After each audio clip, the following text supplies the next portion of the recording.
निम्न में से किस आधार पर कृषि का विभाजन किया जाता है? अवधि के आधार पर, फसल की मात्रा के आधार पर, भौगोलिक विविधता के आधार पर। यह कृषि का वह पुराना स्वरूप है। यह वर्तमान समय में भारत तथा विश्व के कुछ भागों में विभाजित किया जाता है।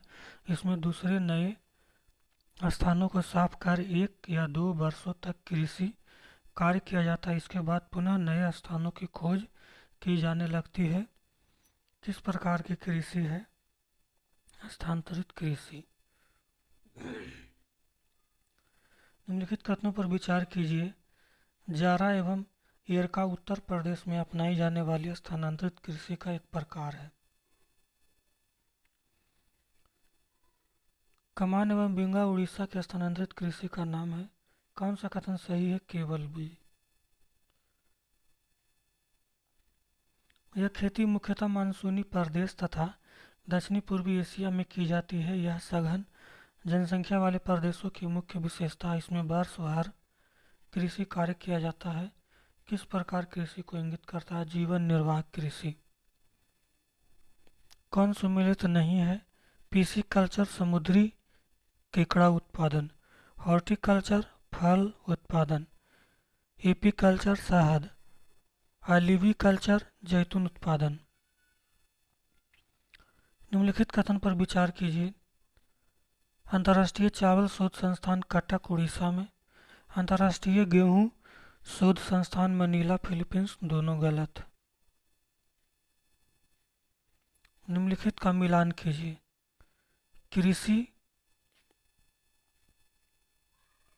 कृषि फसल उगाना और खेती करना। कि उद्यान कृषि फूल फल और सब्जियां उगाना। मत्स्य पालन मछली पालन। द्राक्षा कृषि अंगूरों की खेती। कृषि एक पद्धति जिसमें व्यापक स्तर पर आधुनिक आघातों का उपयोग अधिक उत्पादकता प्राप्त करने के लिए किया जाता है। वाणिज्यिक खेती। निम्नलिखित में से किस क्षेत्र को विश्व का फलोद्यान कहा जाता है? भूमध्य सागरीय। निम्नलिखित देशों में किसमें स्थानांतरित कृषि को मिल्पा नाम से जाना जाता है? मैक्सिको। संसार में प्रचलित रोपण कृषि का सही विशेषता का चयन निम्नलिखित में से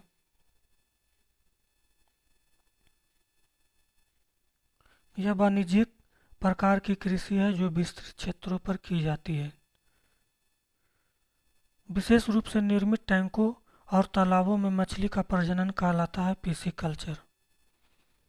कथनों को पढ़िए और चुनिए। सेरीकल्चर विशेष रूप से निर्मित और तालाबों और पोखरों में मत्स्य पालन होता है। पिसिकल्चर रेशम के कीटों का वाणिज्यिक पालन है। ये गलत भी सही। भारत के कौन से क्षेत्र में भेड़ और पश्मीना ऊन मिलती है? लद्दाख।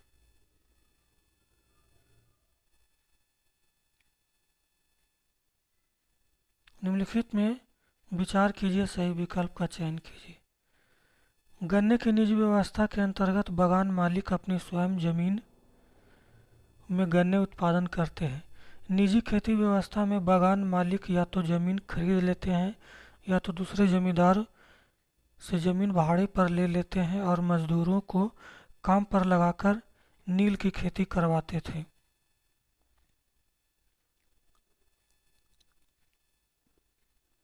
निम्नलिखित में कौन सी फसल कम उपजाऊ और बलूई मृदा में उगाई जा सकती है? मिलेट।